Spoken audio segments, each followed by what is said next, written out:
नमस्कार welcome to my new video. आज video में आपको देखेबी गोटे गाई जहाँकि खरारे बंधाई गोटे लोक आसिक से खरारे बांधे जाइए आपण देखा से गाई की ये देखिपे सी हूँ से गाई खरारे बंधाई मुझे देखिली तेणु मु पानी बाल्टी आनी से पानी पीची। तो चलतु कि पत्र ताक दबा से खाइब कर देखा।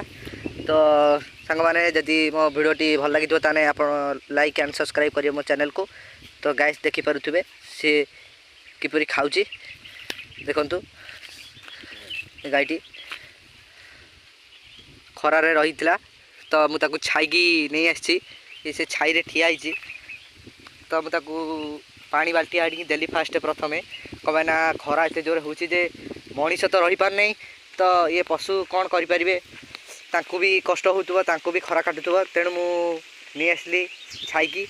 तो से मनीषटी ताको यही गछरे से बांधी दे जाइए आपण मैंने देखिपे ये गछरे ताको बांधी दे जाइए से हेटी चरुला ये खरार से चरुला मुझे एपटिकी नहीं आसली एपटिकी नहीं आसिक ताको ये पानी बाल्टी आनी देची से पीची ताको भी खाई देली कि खाइलानी से। तो सांग मैंने आपण मैंने कमेंट रे कहतु एपरी लोक को कौन करवा उचित।